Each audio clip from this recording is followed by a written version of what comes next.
G'day and welcome to this video on windAroundBuildings with OpenFOAM.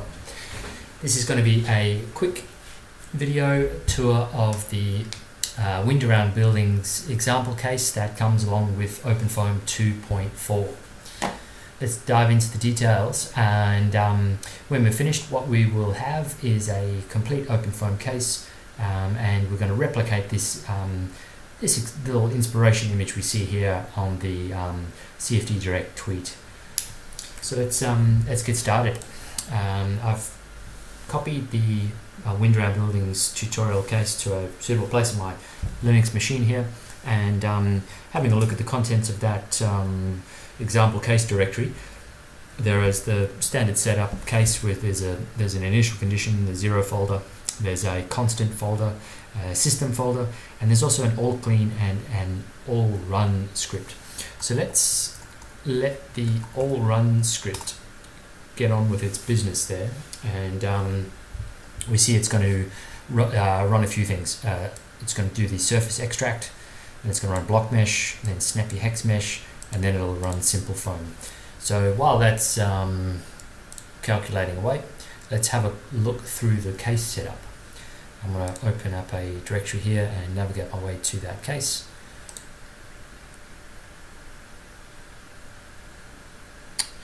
What we're looking for, home, Tom.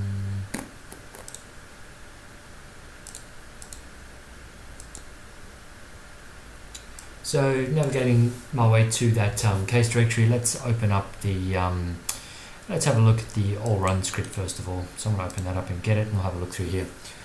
As you can see, the all run script does, as I described before, the surface feature extract, then the block mesh, then the snappy hex mesh, and then it'll run simple foam. Let's have a quick look at the Efi Solution, we'll look at the control deck first of all. So here we can see it's running simple foam. It starts at 0 and it runs up to 400. It's got a delta T of 1. It writes every 50 steps, and it's going to keep everything that it writes. So nothing too unusual or exciting there.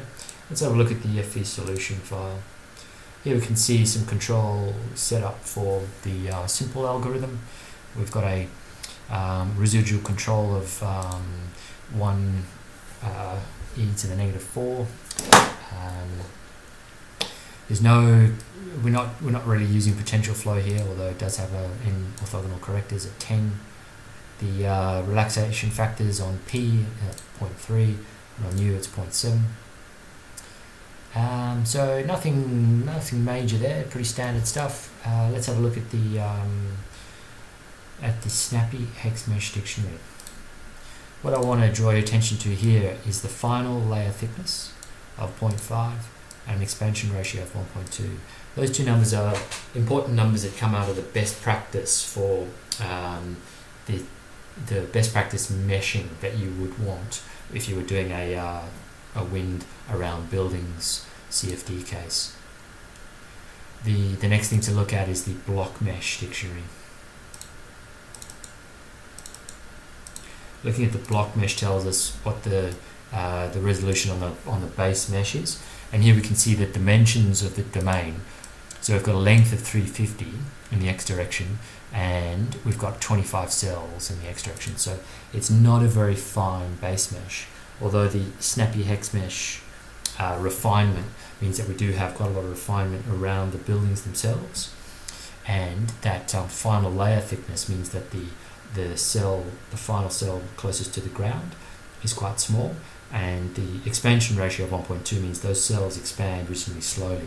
So we will have quite a fine mesh at the ground layer, as the best practice would suggest, but we're not wasting our time by having too many cells in the whole domain where we don't need them. So that's what the Blockmesh dictionary will do. Finally, let's have a quick look at the system direction and look at the Efi schemes. So we see a steady state solver. We see the bounded Gauss linear upwind is used, and we're also using the turbulence model, which is the phi epsilon.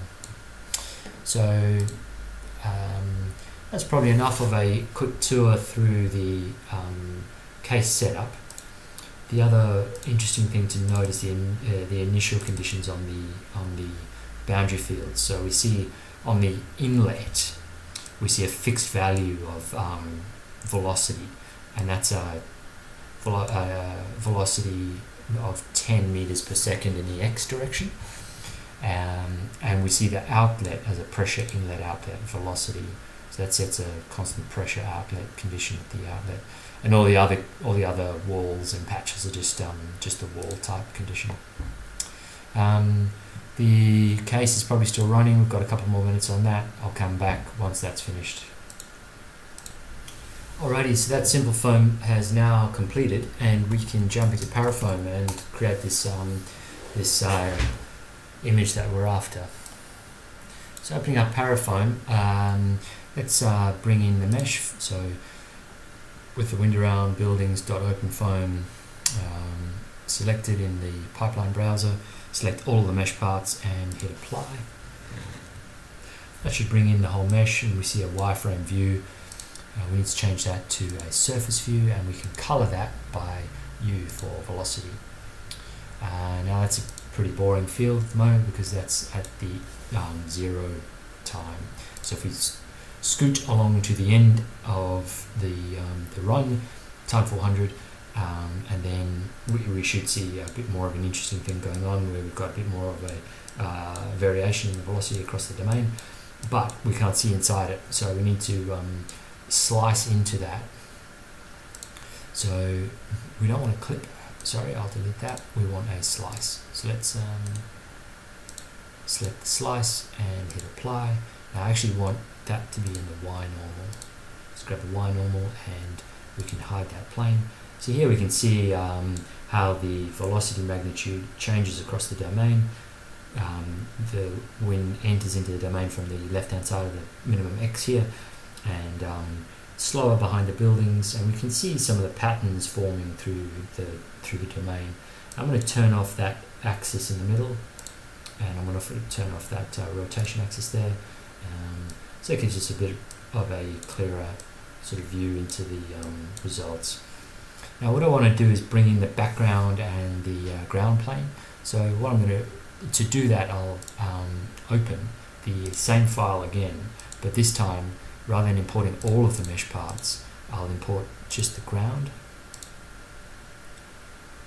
And I'm going to change the color, solid color on that ground to sort of a pinky color like it is in the this image we're trying to replicate. And I'm going to do this again to bring in the buildings. So not the internal mesh, but just the buildings patch. And apply that. We should now see the buildings through the domain. And we can see our slice isn't quite in the right spot. I want to bring that slice so that it cuts through that building. So let's just change the Y position here. Getting there, but not quite. Yeah, let's bring it a little bit more across.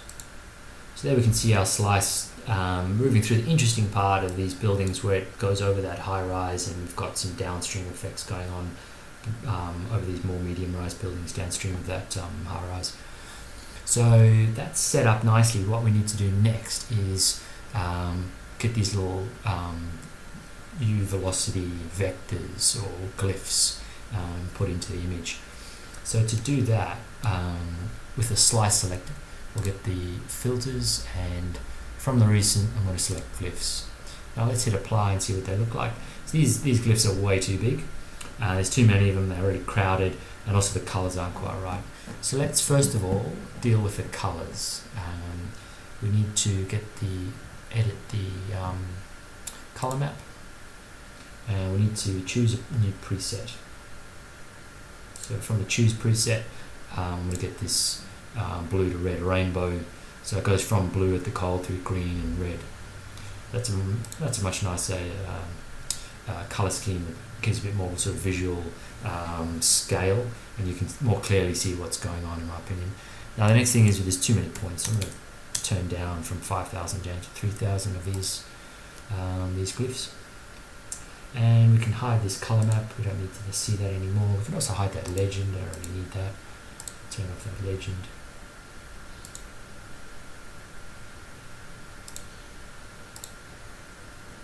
So this is coming on quite nicely. That slice is not really helping me though. And what I'll do is select that slice and I want to make it more, turn up the opacity to make it more see-through. Now the next thing that's not quite right is these glyphs are too big. So let's select this glyph from the pipeline browser. Let's make these a bit smaller. So I'm going to set the scale factor down from 2.4. Let's change that down to 2 and see what happens. So it's a bit smaller. Still a bit scrunched up through the middle here. So let's change the tip radius. Let's make that smaller by a factor of 2. And we'll change the tip length, make that a little bit smaller as well. So they're a little bit more streamlined now, but they're still a bit too long, I reckon. So let's change the scale of these bad boys to 0.2. Hit apply on that and see what happens. So they're way too small.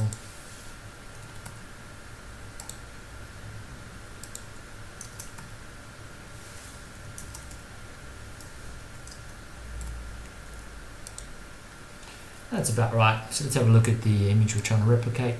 So we see the mauve background, the grey buildings. We see our velocity vectors. They're coming up against these lovely sort of curvaceous high-rise buildings here, getting scrunched up against that tall one.